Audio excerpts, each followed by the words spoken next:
नमस्कार, मैं हूं दिव्या और आप देख रहे हैं आंखें न्यूज 24। आइए सबसे पहले नजर डालते हैं आज के मुख्य समाचारों पर।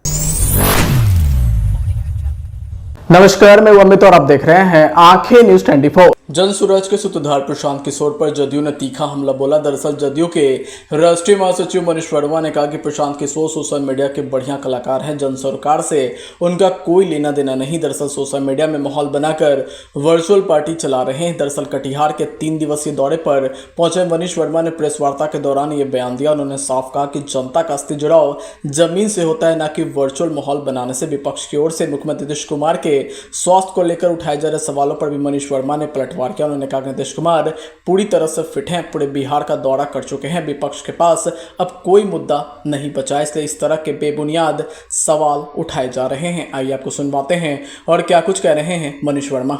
मंगनी लाल जी मंडल जी का एक अपना इतिहास रहा है। अपना वो आप जानते हैं कि मंगनी लाल जी मंडल जी पहले भी राजद में रहे हैं और बीच में जब उनको वहाँ टिकट नहीं मिला तो छोड़ के इधर आ गए, और जब इधर में वहाँ पे कुछ प्रॉब्लम हुआ, हम लोगों ने तो उनका हमेशा सम्मान किया है। यहाँ पर वहाँ प्रदेश का उपाध्यक्ष बनाया गया, लेकिन उनको ऐसा लगा तो वो छोड़ के चले गए। लेकिन वो जो है वो वहाँ पर गए हैं उन्होंने, और वहाँ पे प्रदेश का बनाया गया है। तो सिंपल बात है कि इतने सीनियर नेता पहले थे तो वहाँ पर उनका क्या सम्मान मिला था। और वो जो है एक तरह से ये एक राजनीति की जा रही इसमें कि जो खास करके अत्यंत पिछड़े वर्ग से मंगनी लाल मंडल जी आते हैं, मंगनी लाल मंडल जी को दिखा करके अति पिछड़े का समाज का वोट वो लेना चाहते हैं। यही सारी राजनीति है उनकी, और अति पिछड़ा समाज जानता है कि यही उनकी पार्टी थी, यही लोग थे जो अति पिछड़ा स्टेटस ही खत्म कर देना चाहते थे। आदरणीय नेता कर्पूरी ठाकुर जी ने अति पिछड़ा वर्ग का सृजन किया, स्पेशल उसको आरक्षण दिया। और ये जो लोग थे जब ये सत्ता में थे तो चाहते जो वर्गीकरण कर्पूरी ठाकुर जी ने किया कि अति पिछड़ा वर्ग दे करके, पिछड़ों में एक स्पेशल स्टेटस दे करके उनको अलग से आरक्षण देने का काम, तो वो लोग जो राजद की सरकार थी वो इसको खत्म करना चाहते थे। और इसीलिए जो हमारे दल का भी सृजन हुआ, गठन हुआ, इसी मुद्दे पे सृजन हुआ कि हम लोग इसके सख्त खिलाफ थे। तो मंगनी लाल जी मंडल जी यदि जाते हैं और वहाँ पे रहते हैं तो वो जिस दल के कोई कमिटमेंट नहीं है अति पिछड़ा समाज के प्रति, कुछ नहीं जो दल किया है, हमेशा शोषण किया है, खाली उनके वोटों की राजनीति की है, उनको वोटों के लिए जोड़े रखा है, तो पुनः वही काम कर रहे हैं। वो एक सिंबॉलिज्म का काम कर रहे हैं। एक व्यक्ति को बना दो अति पिछड़ा समाज से और इसको दिखा करके बाकी लोगों का अति पिछड़ा समाज का वोट ले लो। लेकिन अति पिछड़ा समाज पिछले 20 वर्षों में बहुत सशक्त हो चुका है, और बहुत नीतीश जी ने जो काम किया है अति पिछड़ा समाज के लिए, वो काम का ऐसा प्रभाव रहा है कि अति पिछड़ा समाज हर क्षेत्र में काफ़ी सशक्त हुआ है, वैचारिक रूप से और हर तरह से सशक्त हुआ है। और वो इस बात को अच्छे से समझता है ये सारा जो राजनीति ये चक्र चल रहा है, कुचक्र चल रहा है, वो किसके लिए चल रहा है। ये दिखावे की राजनीति है, इसको कहते हैं ये सिंबॉलिज्म इसको कहते हैं। दिखावा करना कि आपको अति पिछड़ा समाज की भलाई में कोई इंटरेस्ट नहीं है, ना आपने कोई अधिकार दिया। जो भी काम हुआ है वो माननीय नेता नीतीश कुमार जी के नेतृत्व में काम हुआ है। चाहे आरक्षण का मामला, उनको आरक्षण देने का, पंचायती राज में, नगर निकायों में जो आरक्षण दिया गया और उसका जो प्रभाव पड़ा कि हर जगह पे अति पिछड़ा नेतृत्व आगे पैदा हुआ और पूरे अति पिछड़ा समाज में एक जागृति आई है। तो ये काम हमारे दल ने किया है। लेकिन जो दूसरे लोग हैं, हमारे विरोधी दल के लोग हैं, वो लोग सिर्फ सिंबॉलिज्म में विश्वास रखते हैं। एक सिंबॉलिक रूप से किसी व्यक्ति को बना दिया और उसके नाम पे राजनीति करके सभी पूरे वर्ग का वोट लेने का वो सोच रहे हैं। लेकिन लिया कि पिछले 20 वर्षों से माननीय मुख्यमंत्री जी को वो कुछ हिला नहीं सके। कितनी भी कोशिशें हो गई, कितना भी उन्होंने किया, लेकिन बिहार की जनता तो देख रही है। इतने 20 वर्षों में इतने तरह के काम हुए कि गिन नहीं सकते। हर तरह के काम हुए, हर वर्गों को मदद पहुंचाई गई, बिहार को कहां से कहां ले आया गया। तो बिहार की जनता माननीय मुख्यमंत्री जी पे भरोसा करती है, और जब वो देखे कि जनता इतना भरोसा कर रही तो कुछ भी कहो। अब कुछ नहीं मिला तो हेल्थ का मुद्दा उठा लिया कि भाई अब हम तो इनकॉम्पिटेंट हैं, हम तो कुछ कर नहीं सकते, तो इन्हीं को कह दिए कि भाई आपका तबीयत खराब है। कई लोग हम देखते हैं, कुछ लोग ऐसे होते हैं जो कहते हैं कि भाई हमको इसी ग्राउंड पे दे दिया जाए कि इनका थोड़ा तबीयत खराब है। तो ये तो इनकॉम्पिटेंस की पराकाष्ठा है। आप अपने गुणों को तो कुछ कह नहीं पा रहे हैं, आप में इतनी क्षमता नहीं है, तो बिना क्षमता के बिहार की जनता पे भरोसा कैसे करे। तो ये सब तो कहते रहते हैं, ये सब की बात जो है किसी तरह से भरमाने का, जनता को बेवकूफ़ बनाने का ये काम करते रहे हैं। इनकी हिस्ट्री रही है। ये पहले भी जो गठबंधन के साथी काफ़ी दिनों तक बिहार में उन्होंने राज किया, राज करके बिहार को पूरा बर्बाद कर दिया। 15 साल का शासन रहा, उसके पहले भी है शासन रहा है, लेकिन क्या बिहार की स्थिति थी वो किसी से छुपी नहीं है।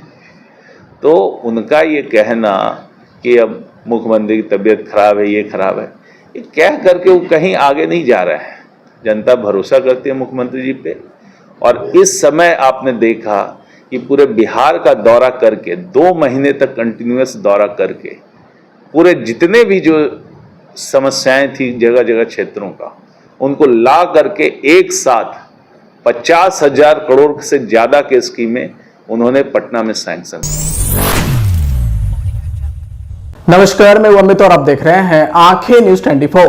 राजधानी पटना में आयोजित पाल महासम्मेलन में शामिल हुए नेता प्रतिपक्ष तेजस्वी यादव का अलग ही अंदाज नजर आया। दरअसल जब मंच पर भेड़ घुमाते दिखे, दरअसल पाल समाज की ओर से उन्हें एक भेड़ गिफ्ट की गई थी। दरअसल राजधानी पटना के श्री कृष्ण मेमोरियल हॉल में शनिवार को पाल महासम्मेलन का आयोजन किया गया था। वहीं कार्यक्रम में बतौर मुख्य अतिथि के तौर पर आरजेडी नेता तेजस्वी यादव को बुलाया गया था। वहीं तय समय पर तेजस्वी कार्यक्रम में शामिल होने के लिए एसकेएम हॉल पहुंच गए। बता दें कि पाल समाज के लोगों ने माला और गुलदस्ता की जगह भेड़ गिफ्ट कर उनका स्वागत किया। मंच पर भेड़ को देखकर वहां मौजूद लोग थोड़ी देर के लिए हैरान रह गए। तेजस्वी ने भेड़ के गले में बंधे रस्सी को पकड़ा और उसे मंच पर घुमाने लगे। बता दें कि तेजस्वी यादव ने इस गिफ्ट को स्वीकार किया। तो वहीं इस मौके पर तेजस्वी यादव ने कहा कि अगर महागठबंधन की सरकार आई तो माई बहन योजना के तहत महिलाओं को हर महीने 2500 रुपए देंगे। उन्होंने कहा कि भाजपा आरक्षण खत्म करना चाहती है, आप लोग लालू प्रसाद यादव की ताकत हैं। तेजस्वी यादव ने आगे कहा कि हमको दुख होता है कि बिहार सबसे गरीब राज्य, यहां से पलायन हो रहा, बेरोजगारी सबसे ज्यादा है। 20 साल से नीतीश कुमार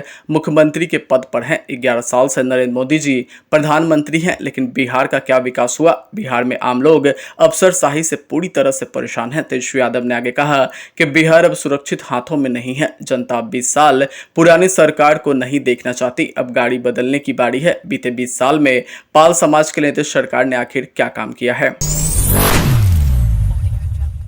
नमस्कार, मैं अमित और आप देख रहे हैं आंखें न्यूज 24। मुख्यमंत्री नीतीश कुमार ने शनिवार को बिहार वस्त्र एवं चर्म नीति 2022 के अंतर्गत बेला औद्योगिक क्षेत्र मुजफ्फरपुर में उच्च गुणवत्ता के बैग निर्माण की नई औद्योगिक इकाई का फीता काट कर उद्घाटन किया। दरअसल उद्घाटन के पश्चात मुख्यमंत्री ने Cosmos lifestyle private limited unit का निरीक्षण किया। साथ ही यहाँ कराए जा रहे बैग निर्माण कार्यों को भी देखा और कार्यरत लोगों से बातचीत कर पूरी व्यवस्था की जानकारी ली। बता दें कि यहाँ निर्माण कार्य में लगे लोगों ने मुख्यमंत्री को बैग के निर्माण कार्य, कटिंग, स्टिचिंग आदि के बारे में भी बताया। बता दें कि यहां निर्मित बैग को मुख्यमंत्री ने देखा और उनकी प्रशंसा की। साथ ही निर्माण कार्य में लगे लोगों का उत्साहवर्धन भी किया। वहीं मुख्यमंत्री ने कहा कि हम लोग राज्य में औद्योगिक इकाइयों को लगाने के लिए निवेशकों को लगातार प्रोत्साहित कर रहे हैं। बिहार औद्योगिक निवेश प्रोत्साहन नीति बनाई गई है, जिसमें निवेशकों की सुविधाओं का ध्यान रखा गया है। आज इस औद्योगिक इकाई का उद्घाटन हुआ है, जिसमें अलग अलग प्रकार के उच्च गुणवत्ता वाले बैग का निर्माण किया जा रहा है। यहाँ पुरुषों के साथ साथ महिलाएं भी बैग के निर्माण कार्य में लगी हुई हैं। उन्होंने कहा कि इस तरह के औद्योगिक इकाई के स्थापित होने से आसपास के लोगों को रोजगार के अवसर प्राप्त होंगे एवं उन्हें आर्थिक रूप से भी मदद मिलेगी, जिससे क्षेत्र का आर्थिक विकास होगा। हम युवाओं को रोजगार के लिए प्रोत्साहित कर रहे हैं और उन्हें सुविधाएं उपलब्ध करवा रहे हैं। ज्ञातव्य हो कि यह औद्योगिक इकाई Cosmos life style private limited उच्च गुणवत्ता वाले कम कीमत के बैग एवं उससे संबंधित सहायक उपकरणों का निर्माण कर रही है। समाचारों में वक्त हो चला एक छोटे से अंतराल का। पटना में कई वर्षों से शिक्षा में अहम योगदान दे रहा है Gyansthali high school Alamganj Patna city, जहां 10वीं और 12वीं की बोर्ड परीक्षाओं में 100% अंक प्राप्त कर रहे हैं बच्चे। एक ऐसा स्कूल जहां न केवल होती है पढ़ाई बल्कि साथ ही साथ होती है कल्चरल एक्टिविटी, स्पोर्ट्स एक्टिविटी से जुड़े गेम्स, मैथ ओलंपियाड से लेकर साइंस ओलंपियाड, जहां बच्चों के लिए स्कूल कैंपस अत्याधुनिक सुविधाओं से लैस, छोटे बच्चों के लिए वाहन और ट्रांसपोर्ट की विशेष सुविधा। तो देर किस बात की, आज ही कराएं अपना नामांकन Gyansthali high school Alamganj Patna city में, जहां नामांकन की प्रक्रिया जारी है। संपर्क करें पुलिस चौकी Alamganj main road near Alamganj थाना पटना बिहार 800007। समाचारों में आपका फिर से स्वागत है।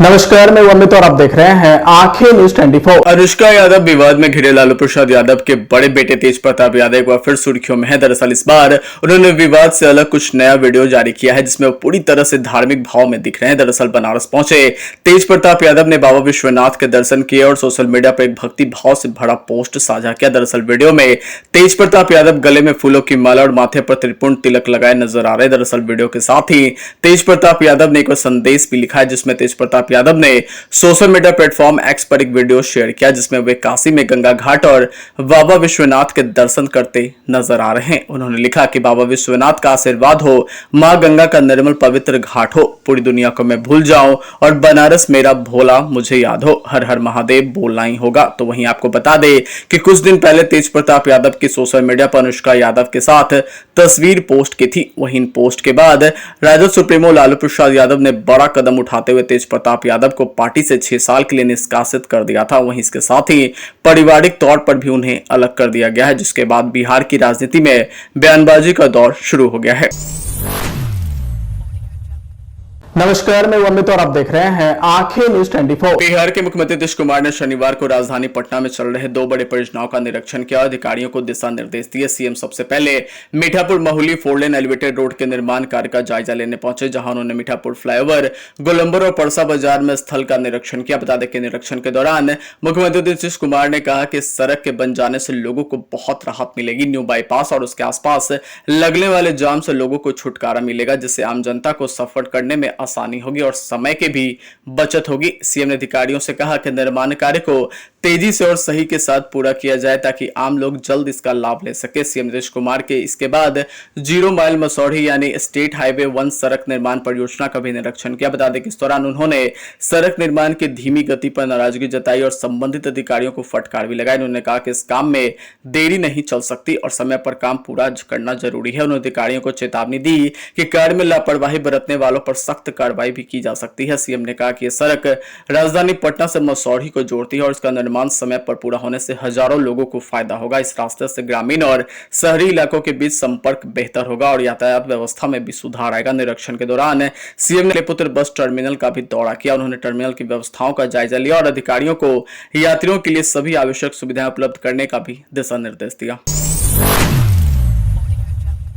नमस्कार, मैं अमित और आप देख रहे हैं आंखें न्यूज 24। मानसून की राह देख रहे बिहार के लोगों को फिलहाल और इंतजार करना पड़ेगा। दरअसल बिहार में मानसून का आगमन अब समय से नहीं होगा। दरअसल 16 जून तक राज्य में मानसून आने के लिए अनुकूल स्थितियां नहीं बन रही, जबकि प्रदेश में इसके करने की संभावित तिथि 13 से 15 जून के बीच थी। बता दें कि मौसम विभाग के पूर्वानुमान के अनुसार अब 16 जून के बाद ही मानसून आएगा, जो कि निर्धारित समय से देरी से बिहार में प्रवेश करेगा। बता दें कि बिहार में प्रदेश में बारिश और ठंडा की गतिविधियां बढ़ने के साथ ही पूर्वा की रफ्तार में वृद्धि होने के बाद ही मानसून प्रवेश के लिए अनुकूल स्थिति बन सकती है। तो वहीं दक्षिण पश्चिम मानसून 29 मई से ही बिहार के सीमा क्षेत्र से सटे सिक्किम और पश्चिम बंगाल के उत्तरी भाग में अटका हुआ है। बता दें कि भारतीय मौसम विज्ञान विभाग केंद्र पटना के निदेशक ने शुक्रवार को कहा कि बिहार में 16 जून यानी सोमवार तक मानसून आने की अनुकूल स्थिति नहीं बन रही। वहीं थंडरस्टॉर्म की गतिविधि और पूर्वा की रफ्तार बढ़ने के बाद ही मानसून आने की स्थिति बनेगी। इस दौरान उत्तर बिहार में थंडरस्टॉर्म की गतिविधि बनने के आसार नहीं है, लेकिन दक्षिण बिहार के लोगों को